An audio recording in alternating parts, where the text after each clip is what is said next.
il est temps pour toi de passer à l'action.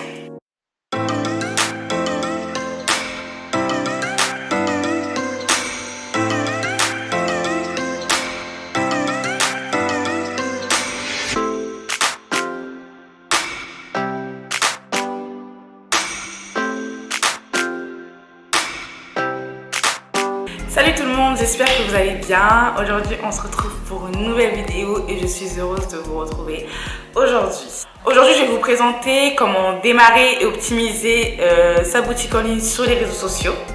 Mais avant ça je vous laisse vous abonner à ma chaîne YouTube. N'hésitez pas à activer également la cloche de notification pour être notifié dès lors que je sortirai une nouvelle vidéo. Alors je vais présenter 5 points essentiels. Bien évidemment, s'il le faut, je ferai une partie 2 parce que 5 points c'est très peu pour pouvoir optimiser sa boutique en ligne via les réseaux sociaux. Mais je vais essayer vraiment d'aller à l'essentiel. La première chose que vous devez savoir avant de commencer à vous lancer sur les réseaux sociaux, comme lorsque vous avez une boutique en ligne, lorsque vous vendez des vêtements, des accessoires ou des bijoux, c'est de choisir le bon réseau social ou les bons réseaux sociaux. Lorsque moi je me suis lancée avant, je reviens un peu toujours sur, vous savez, l'expérience et tout, et ce que j'ai pu vivre auparavant. Lorsque j'avais ma boutique en ligne, je m'étais lancée en fait sur Facebook et Instagram. Et c'était une grande erreur. En gros, enfin, c'était pas vraiment une erreur dans le sens où j'aurais pas dû me lancer sur les deux volets, mais j'aurais dû miser plus sur l'un que sur l'autre. Et j'ai misé en fait sur le mauvais réseau social. Comme je l'avais dit, mes accessoires et mes bijoux, il y avait essentiellement un public africain venant de Côte d'Ivoire qui voulait acheter ces bijoux. Et moi, je m'étais beaucoup plus concentrée sur une communication sur Instagram, alors que la population ivoirienne est beaucoup plus penchée en fait sur tout ce qui est Facebook. C'est vraiment leur réseau social numéro 1, ils sont un peu moins sur Instagram. Donc en fait, il faut vraiment communiquer en fait là où il y a notre cible.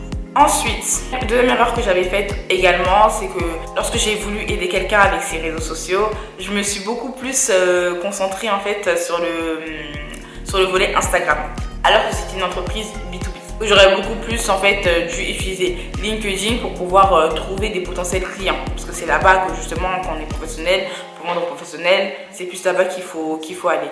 Alors que moi, je me suis plus concentrée sur Instagram. Du coup, je me suis concentrée sur une communication sur Instagram, ce qui ne portait pas forcément ses fruits parce que l'objectif était de vendre. Et donc, j'avais fait une stratégie de contenu pour vendre, alors que en vrai, je ne pouvais pas vendre là-bas parce que c'était avec des professionnels. Et j'aurais dû plus adopter en fait une stratégie plutôt de renforcer la notoriété. Pour choisir le bon réseau social, qu'est-ce que vous devez faire? Je ne vais pas trop rentrer dans les détails, je vais juste dire des grandes lignes parce que je reviendrai sur une vidéo pour bien vraiment développer ce point-là. Mais en gros, vous devez vraiment faire une étude en fait de votre marché. En gros, et en fait étudier en fait votre client, en fait votre potentiel client. Donc l'âge, s'il est plus jeune, c'est sûr que ce sera plus facile de le faire sur Instagram. Si la population est beaucoup plus âgée, ce sera beaucoup plus intéressant de le faire sur Facebook. Il y a aussi TikTok aussi à prendre en compte pour une population un peu plus jeune. Ensuite, les centres d'intérêt, donc forcément des centres d'intérêt qui sont beaucoup plus favorisés sur Facebook que sur Instagram, c'est pas les mêmes choses, donc à voir en fait comment vous pouvez vous positionner. Maintenant là ça va vraiment changer parce qu'en fait même si par exemple vous avez une population qui est jeune mais le centre d'intérêt est beaucoup plus important sur Facebook, il faudra aller quand même sur Facebook parce que même si elle est jeune, vous n'allez pas forcément trouver ces jeunes là sur Instagram pour ce centre d'intérêt là. Ensuite la localisation, comme je l'ai dit tout à l'heure, par rapport à la Côte d'Ivoire. Donc en France on a une population jeune, population jeune et aussi celles qui préfèrent, qui aiment les vêtements, les accessoires et les bijoux, elles sont beaucoup plus penchées Instagram. Maintenant en Côte d'Ivoire, ce qui fonctionne le plus c'est Facebook. Donc il faut faire attention à la localisation. Oui, vous avez une population jeune, mais où elle se trouve réellement? Si elle se trouve plus dans ce pays-là, elle consomme plus ce réseau social-là, alors il faut aller sur ce réseau social en question.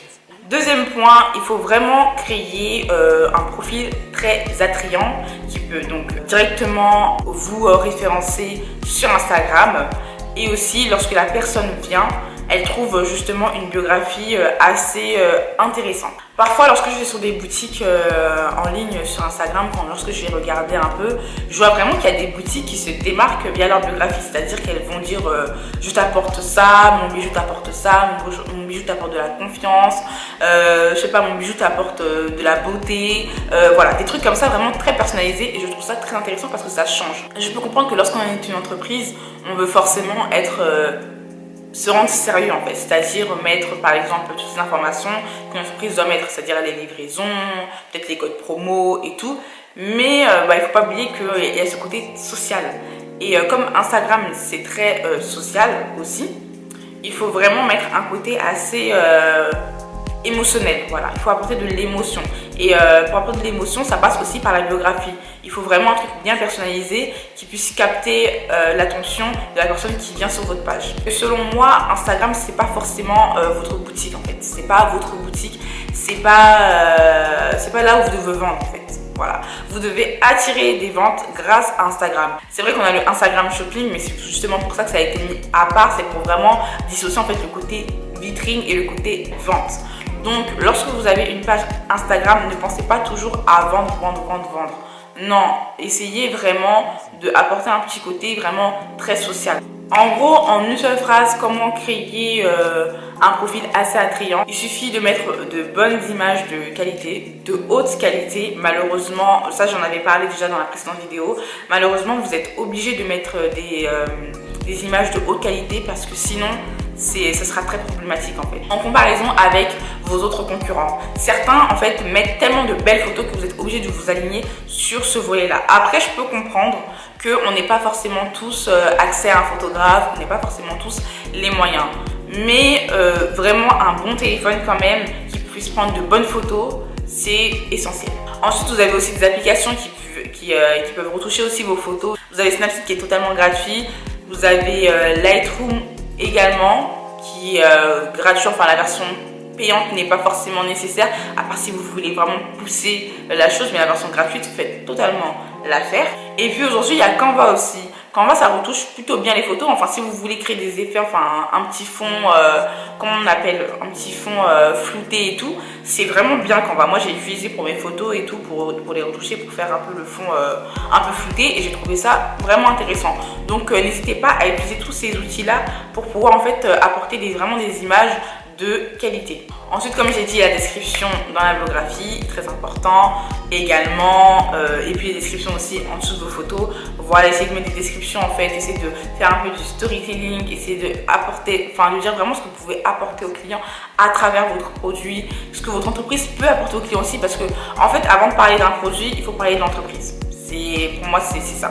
Quand on veut bien vendre, il faut vendre d'abord l'entreprise et ensuite vendre le produit. Donc d'abord parler de l'histoire de l'entreprise, présenter votre entreprise, présenter tout ce qu'il y a derrière, pourquoi vous avez fait ça, qu'est-ce que ça vous a apporté, qu'est-ce que vous avez appris, comment vous grandissez, toutes ces choses-là. Faites vraiment du storytelling. Ensuite le dernier point, c'est bien évidemment de mettre le lien de votre site web sur votre biographie toujours, de l'ajouter.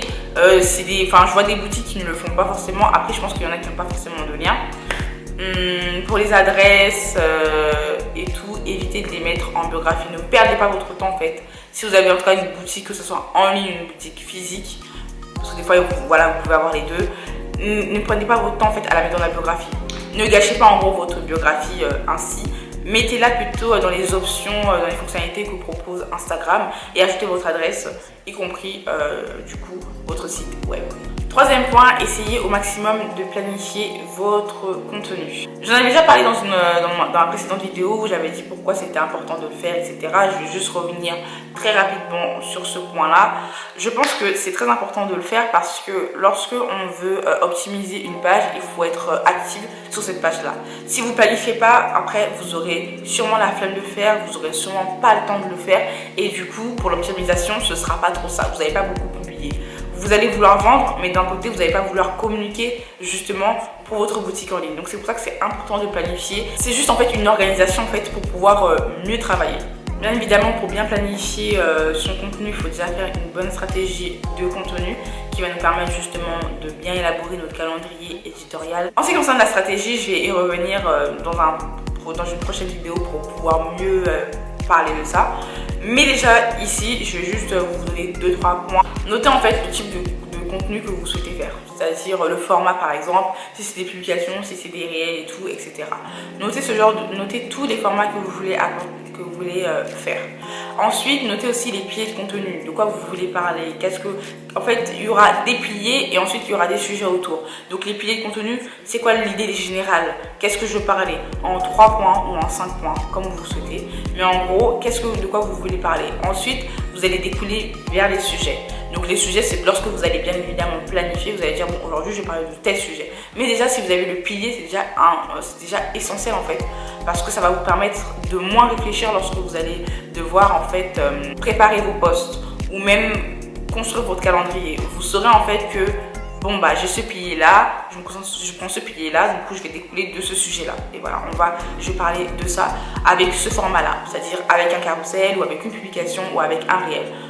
C'est à vous de voir, mais vraiment sachez ce que vous voulez mettre. Aussi, moi, ce que je conseille plus pour les boutiques en ligne d'accessoires, de bijoux et de vêtements, c'est de vraiment mettre des photos soit de vous en train de travailler, soit des photos générales, c'est-à-dire de vos produits en fait tout simplement. Et après quelques carousels, quelques designs graphiques pour pouvoir, si vous voulez donner des conseils, donner des lookbooks et tout. Mais voilà, c'est sur ces formats là que moi personnellement j'irai. Mais après il peut y avoir d'autres formats quoi. Et les réels bien évidemment. Voilà, je pense que j'ai dit, je sais pas si j'ai dit, mais en tout cas voilà, c'est très important. Pour les piliers de contenu, je ne l'ai pas dit, du coup je le dis, juste quelques idées. Vous pouvez faire des lookbooks, vous pouvez faire du contenu éducatif, mais en ce qui concerne les boutiques en ligne type prêt-à-porter et tout, le mieux c'est des lookbooks en gros, ou des conseils sur comment mélanger tel vêtement ou tel vêtement, et des conseils un peu de look, donc des tendances et tout, en hiver, ce que vous pouvez porter, ce que vous pouvez mettre et tout. Donc voilà, se concentrer un peu là-dessus. Et puis les coulisses de vos entreprises, ça aussi c'est un pilier de contenu. Ouais, aujourd'hui je vais montrer que j'emballe les vêtements. Aujourd'hui je vais montrer comment je commande les vêtements. Aujourd'hui je vais montrer comment je vais chez le fournisseur acheter les vêtements. Voilà, plein de choses en fait que vous pouvez faire. Quatrième point, utiliser des images attrayantes. Donc j'ai déjà dit dans le point 2, mais comme j'étais vraiment sur l'ensemble du profil, là je pointe vraiment du doigt les images. Reprenez les conseils que j'ai dit précédemment. Voilà, vraiment utiliser des photos claires, nettes et bien.